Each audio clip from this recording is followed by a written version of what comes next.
Welcome to another episode of NBA 2K18 Roster Edits with Remember the Great Sports.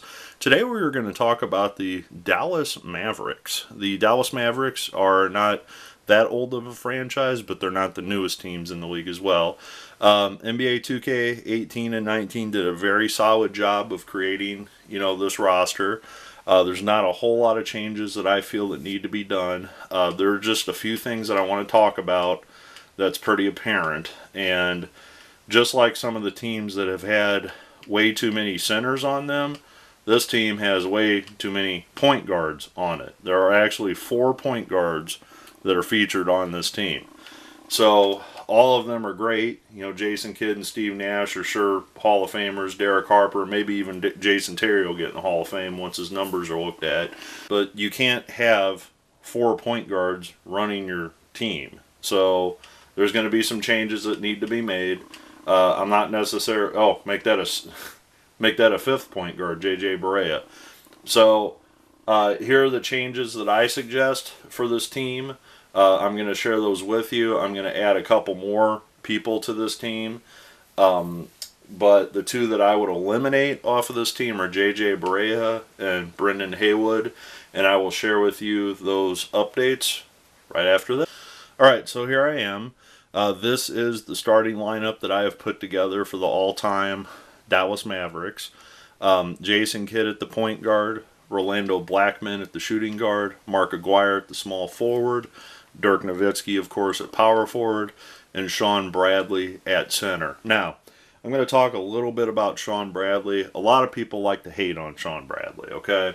But if you look at Shawn Bradley's lifetime career numbers, and I want to point out the blocks column, which is the 1, 2, 3, 4, 5, 6, 7th column to the right.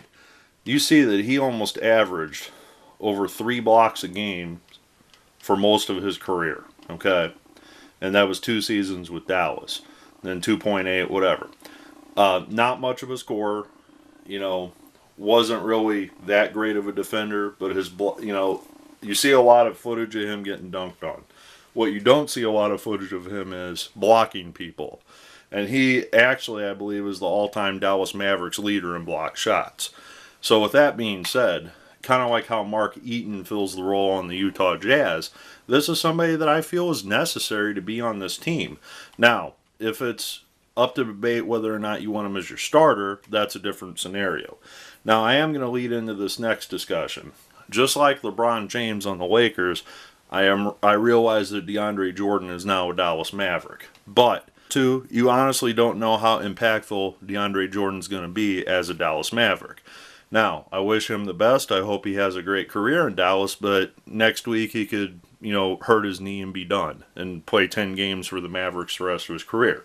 I hope that doesn't happen, but in a year or 2 from now, Deandre Jordan may obviously slide over Shawn Bradley as the starting power forward. And that all depends on probably the success of the Mavericks themselves. So, moving on from the starting center. Second, your backup shooting guard is Jimmy Jackson. Small forward is Jamal Mashburn. Another small forward / shooting guard in Michael Finley. And there's your backup point guard. I put Jason Kidd ahead of Nash in the starting lineup because I feel that he had better numbers as a Maverick. I feel overall Nash may have had better career numbers, but as Mavericks, I feel Kidd gets the nod. But this is definitely, you can interchange those 2. Then you have Derek Harper, who's also on the list as a point guard. However, if you notice, he also can play the shooting guard. So he's kind of in the mix at the guard rotation as well. Your backup power forward is Sam Perkins. Perkins is not well known as a Dallas Maverick, but as you can see, 1, 2, 3, 4, 5, 6 of his first years in the league were as a Maverick. So definitely a great power forward. This next guy is the first addition to this roster after eliminating JJ Barea and Brendan Haywood, and that is Roy Tarpley. Roy Tarpley was drafted out of Michigan. He was a pretty high pick by the Dallas Mavericks, and he had a couple successful seasons in the NBA. However, his demons he could not conquer and had substance abuse problems throughout most of his career.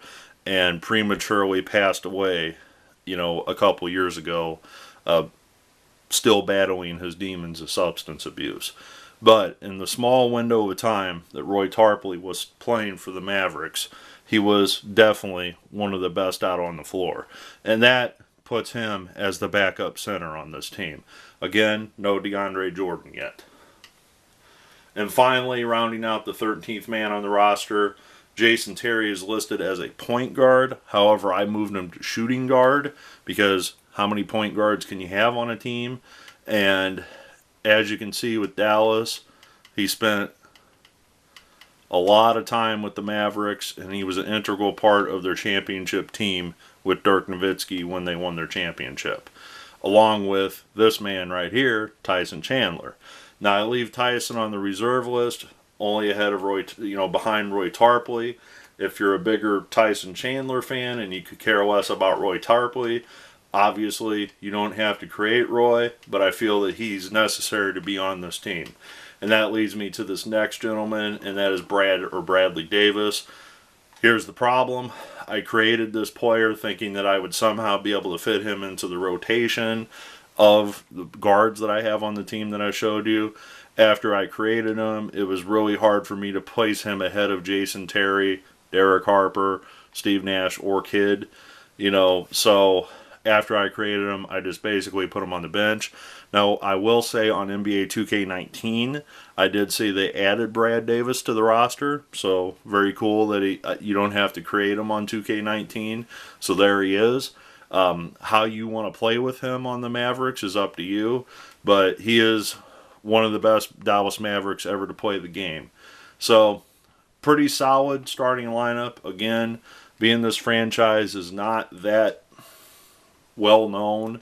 They haven't been around that long. There's not too many well-known players from this team. Dirk Nowitzki, of course, is probably Mr. Maverick, if you want to call him that. He's the guy, obviously, that you would center your offense around on this team. Now, the team is coached by Rick Carlisle. I feel that that's probably the best guy to coach this team. He was there when they won their championship. He's probably seen the most success ever as a Mavericks coach. So Rick Carlisle stays as the coach.